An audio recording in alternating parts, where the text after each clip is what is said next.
Hello chicos, hello chicas, welcome back. Today I'm going to talk about me being a Chessable author, which is a tremendously awesome thing and one of my favorite experiences in regards to Chessable, apart from making the courses themselves, of course, is when I receive a positive review, when I hear feedback that reinforces that what I do is really helping people. And that is precisely what happened a couple of days ago when I got a message on .com from a lovely dude called Queb. You can soon see his name at the bottom, and he told me that he loves the course. We're talking now about the D4, the beginner's D4 repertoire, and he sent me 2 games, which is my favorite stuff. When they tell me they love the course, they are really scoring goals, and here are some examples. So I thought I'd much rather sing the success of others than my own, although this is actually my success to some degree, or at least I would like to claim a little credit for it. But anyway, long story short, I really thrive when my students do. And so here are 2 games from Quick Cab, utilizing the beginner's D4. Starting off with a Grünfeld.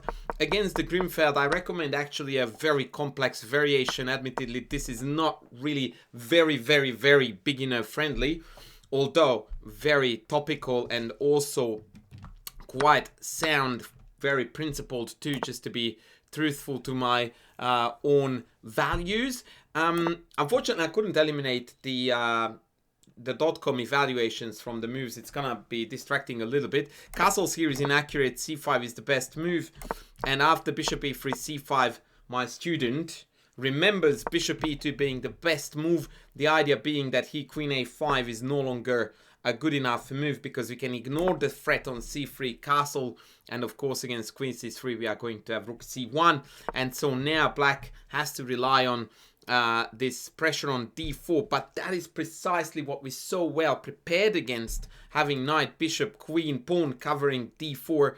There is no way anything can hurt us there, and more importantly, that pawn center, that pawn mass in the center is very mobile and is ready to go. Remember that Spassky video when he goes like this, and that's his evaluation about the position? Check that video out, it's so good. Sometimes actions speak louder than 1,000, or pictures than 1,000 words, I suppose, but that little video with him indicating the pressure, so good. Queen b3, great move, getting out of the pin. Tuck tuck, knight c6. Black is trying to turn on the heat to their credit, but it's too late. d5, this is it, friends. If there was nothing else you learned from me but to disrespect material in favor of initiative, attack, central gains, that is it. That is the lesson I want you to learn from me. And this is here a marvelous demonstration by our friend, who is 2100 rated, by the way, on the other website, and I'm not shying away from saying it. So it's the Lee Chess game. That's where it was played. Bishop takes a1 was played, an inaccuracy. Now we managed to eliminate the most important defender around the black king. And this is another concept that I often tell my students, and it is something that a lot of people fail to recognize in their own games. If you cut the board half between the D and E files, which is something I can't do in terms of drawing an arrow, it will have to be either here, oh, not even, either here or here, but imagine an arrow between these two. There is nothing on the king side for black. Nothing.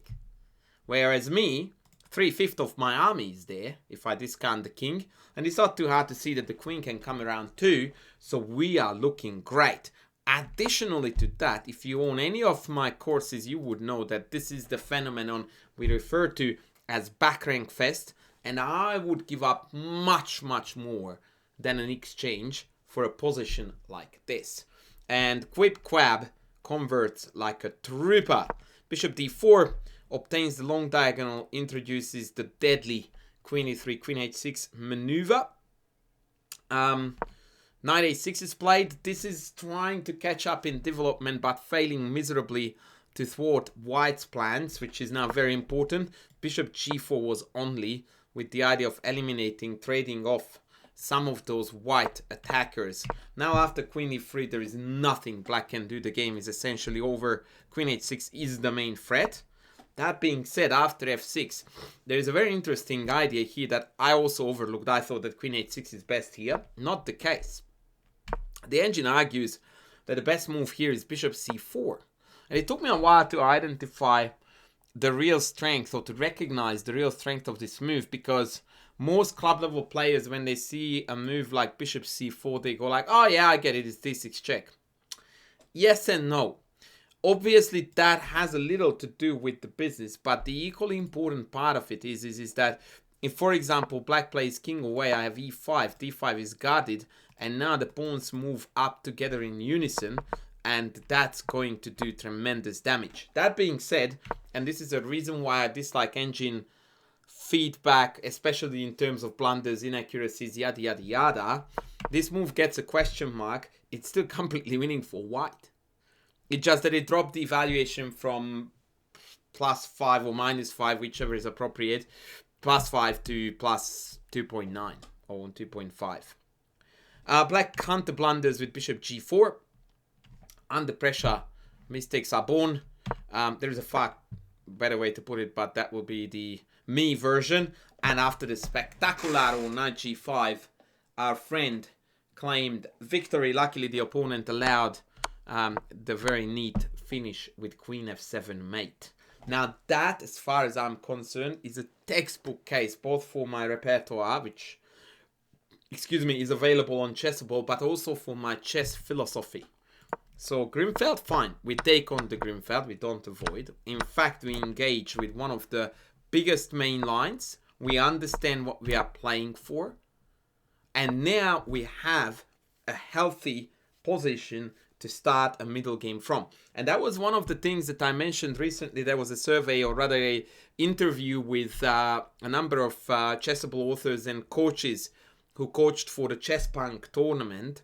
They asked me about my coaching philosophy, and in that I answered that when it comes to openings, I like to teach and promote openings that allow students to play rich middle game scenarios, and this is a really great example of what I mean by that. We have central control, piece mobility, and so it is so easy to get a really cool game out of this. Not going to go down the London path now. Yeah, so that was one, and I'm like, man, that was cool. Then I had a look at the other one, which happens to be my favorite line in the whole entire course, which is the Catalan Gambit. And I would like to stress that I do not offer the Catalan as a choice in this course against the Queen's Gambit declined, but I do recommend the Catalan setups against the semi-Slavs, which is what we are going to get into after e6. So it's notable that it started off as a what do you call this? Chebanenko Slav. But the main point is that after e6, which is the proper semi-Slav, I also recommend g3. With the idea of doing a Catalan Gambit, meaning we sack a pawn for tremendous initiative, yada yada yada. I'm not going to go into the details of that now. And boy, did Quib Quab deliver. Watch this. a6, g3, dc, now we are transposing. Bishop g2, b5, knight e5, bishop b7. All theory, all good. Castles e6, b3. Very, very energetic, aggressive chess. This is what a lot of people like to refer to as the Dubov Gambit, not exactly for this position, but Dubov loves this, giving up the c4 pawn, then eliminating the c4 pawn with b3, and just play on from here, going like, yep, I just sacked the pawn, my pieces are active, happy days. That's basically Dubov in a nutshell. Good enough for 27 hundo, by the way. And now we are giving up a second pawn. I do have an example for this, by the way, too, in the course in the model game section, a Nakamura game. Holy moly, Nakamura does some magic in there, as does Quib Quab. Look at this, bishop f4, again, full development. Move 11, and we are done. That's Morphy for you, by the way. In case you are wondering why you need to study Morphy, this is why. Because a lot of people would in this position go like, well, they wouldn't play b3 in the first place, and then go like, oh, I can't take with the queen because then d4 I lose a huge central pawn. And on top of that, I'm doing so with a tempo because e5 hangs can't do. Yes, you can, because this is another queen move. Yes, we lost the central pawn, but we gained the central open file. And good luck black for finishing development. Check. As in, check this out. Bishop e7, rook d1, queen b6. Insta mistake. And once again, whilst I'm not promoting the idea of this is the right style to play because people blunder, I keep on repeating this to club level people that when you constantly put your opponent under pressure, and please do not mistake under pressure for one move cheapies, proper pressure, the mistakes and the blunders will start rolling in. And queen b6 is the first example. Queen b4 was only moved to keep the queens tagging each other, which obviously white needs to dodge. But now it means that we lose a tempo at least, allowing black to castle. That being said, I think a4 and knight e4 are both very strong moves here for white. Queen b6 is a mistake, and the punishment came instantly. Knight d6, and that's it. Black is already on the back foot. Probably an understatement. Maybe it's already over. Queen a7, check. Take, take. Good luck with castling. Knight d7, and queen c2. An inaccuracy. a4 is to be preferred to aim to open up further files and diagonals to accelerate the attack against the black king. Queen c2 was played. Yeah, not sure why. This one baffles me a little bit. I don't know why this was played. c5, e4. I mean, e4 did not need the queen here. So, yeah, I don't know. Rook c8, queen e2.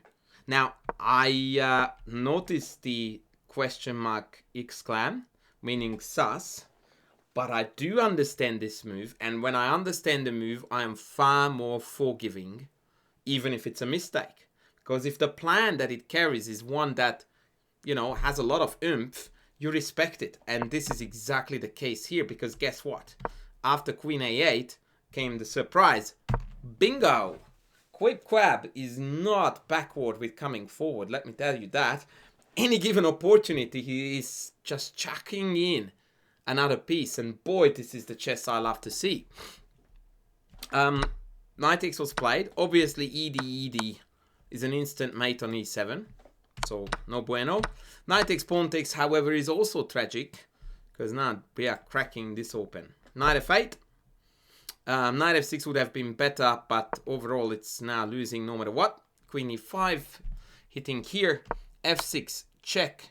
Knight here. And a beautiful Ringa Roses. Really lovely maneuver, by the way. And here after knight f8, I think white needed to go queen g4, keeping this under attack, hitting this. And finally, black's position collapses. Instead, they played e5. And unfortunately, here we made a major mistake. Queen g4 would have made this threat completely unstoppable. Instead, we played f4. We are doing the scenic route here. King f7, takes e5, takes e5 back. And now the f-file is going to be the avenue along which we execute the final attack. King g8, queen f3. That's a mate threat again. And here rook f8 was only. Like everything else is just carnage. They played h6, and after check and bishop e4, the attack is basically concluded. It's going to be mate very, very soon. In fact, once again, our opponent allowed a mate bishop d5, and the super cool bishop takes g6, crowned white's efforts. 2 games, both of them featuring a major opening file from my D4 course on Chessable. If you would like to check it out, I'm going to put the link down below. Shout out once again to Quab for sending in the games and also for playing like an absolute trooper. This is the way to make a coach and a course author happy. So kudos to you, buddy. And that's gonna be it for us now, ladies and gents. Thanks for watching. Please don't forget to sub, to like, to comment, please, and to super thank me if you can. And I'm going to be back with the next video soon.